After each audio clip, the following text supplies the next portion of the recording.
And welcome viewers to the Smash News Network, least busted name in news, coming at you with some space weather action. So, yeah, thanks for tuning in. We're showing 7-day videos today because we've switched to a we don't have a schedule. Yeah, we ain't got no schedule. We are creating space weather videos whenever we want, also putting out other types of content. So this is 171 angstroms from the GOES SUVI. We do have a number of active regions here. We'll cover them in some detail. Here's the last week in the ever popular ionized helium spectra, 304 angstroms.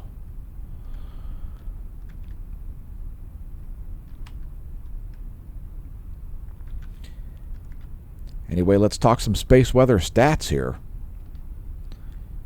And once again, thanks for tuning into the Smash News Network, least busted name in news. Our radio flux is now at 172 solar flux units. So as the time around solar maximum continues, folks, we can expect to see continued activity at the levels that we are. Also seeing lots of coronal holes here as the channel has been forecasting. So here is the past, that's the past year. The radio flux is depicted there by the black line. The red line is the sunspot number. Again, 172 solar flux units. 172 solar flux units is the radio flux. No major space weather storms forecasted. No major CME impacts or coronal holes expected to have major effects on space weather. Looks like ESA is forecasting a coronal hole high-speed stream here. But that is a disparity between ESA and NASA. So yeah, there's ESA's forecast. That looks like a high-speed stream. You can see that density spike followed by the velocity spike. That's expected to come tomorrow by the European Space Agency. As far as NASA goes, it's a little bit less of a significant impact there forecasted by, I'm sorry, that's NOAA. NOAA's Enlil spiral there. Not exactly in agreement with ESA. So here's the geospace, and things are calm. That's the past 4 hours of what's likely going on according to the space weather modeling framework. Things are chill in the earthly geospace. There's our ground magnetic perturbations map. Nothing too exciting going on there. No major storms in the past 3 days. Just a tiny bit of geomagnetic unrest. And the solar wind is relatively nominal. So there's the active spacecraft, the ACE, there's the Discover. As you can see, nothing exciting going on as far as the solar wind data, measured at Lagrangian 0.1, by the way. Here are GOES magnetometers for the past 3 days, and that's pretty chill as well. Let's take a look at our gong imagery here. And the Earth remains in a North Pole-oriented sector, although there is a current sheet coming here. So South Pole magnetic sector is imminent in the next 24 to 48 hours. As you can see, they're depicted in red. Here's our line of sight field plot depicting the solar B field in blue. The photosphere is there in grayscale, and solar polar fields in red for south and green for north. A lot of information there packed into a quick few second long video. Here's our coronal hole line of sight plot, and as you can see there, North Pole coronal holes here rotating toward the west, South Pole oriented coronal holes here rotating in from the east, which would be your screen left.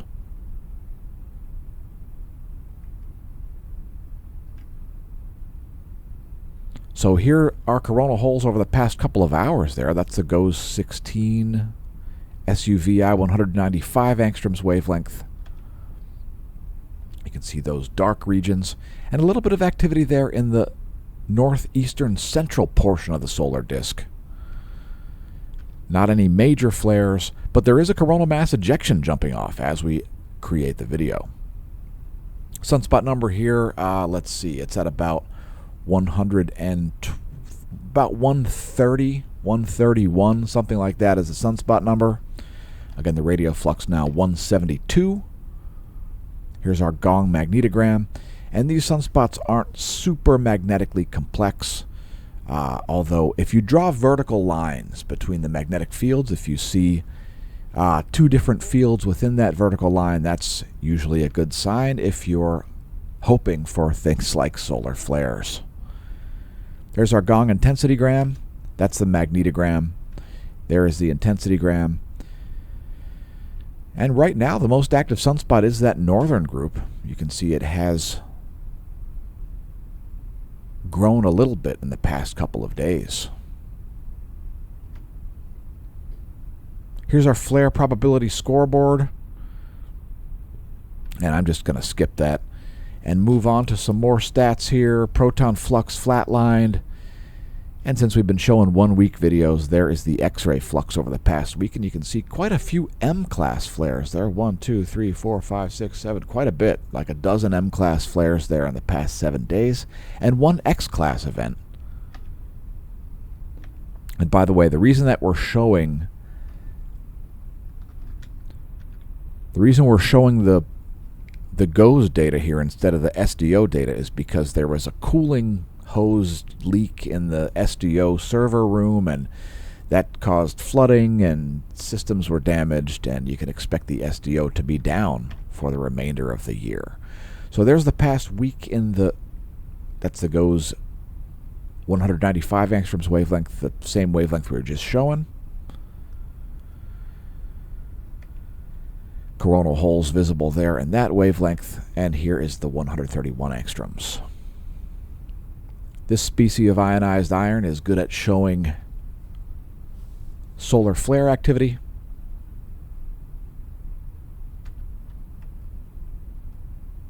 And we'll zoom in a little bit closer here.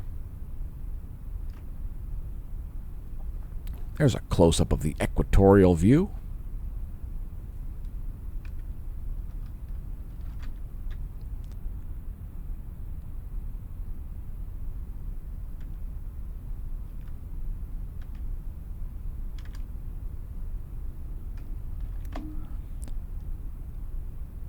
And let's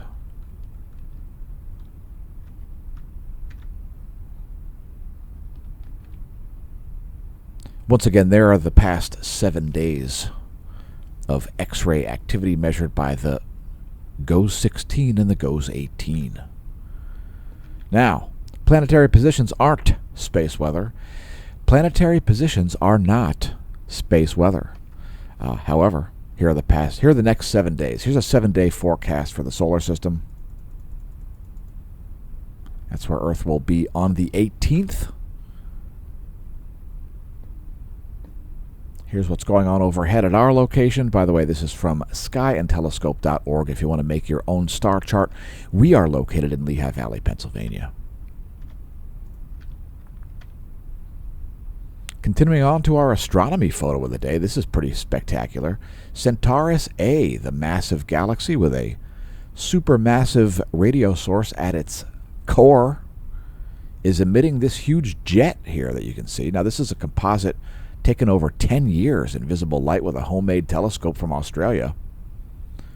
There is one of the jets from Centaurus A. Now you can see some dust shells here, and then you can see a proper dusty arm there, providing some great contrast at the core of that galaxy. Centaurus A, apod.nasa.gov, and you can see all of the different features that are noted there if you head to that site. Centaurus A, the massive galaxy featuring massive galactic jets. So there have been a number of coronal mass ejections for the past, well, that's just yesterday. That's just today, actually. And we're going to show some 1 week videos here. By the way, that's the view from Stereo A, and we're just showing this to show where Stereo A is located. As Stereo A gains ground on Earth and allows us to see more and more, it will become better and better at helping us forecast coronal mass ejection impacts. Anyway, let's move on to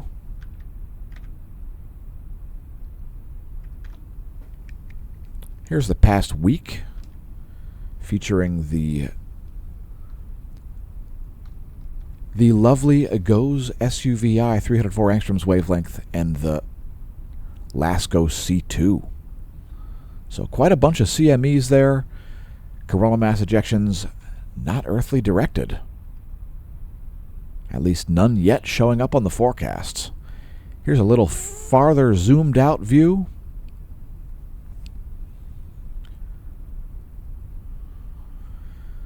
Again, these are week-long videos.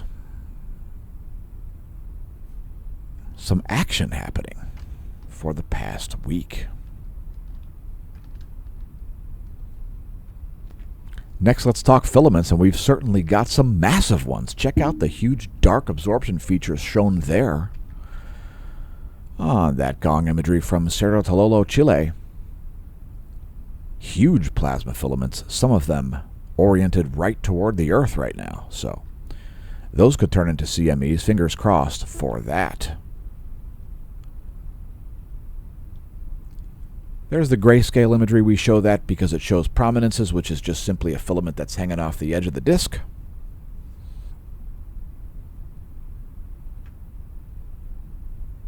And here are the past couple of hours. You can see that flaring activity there in the north,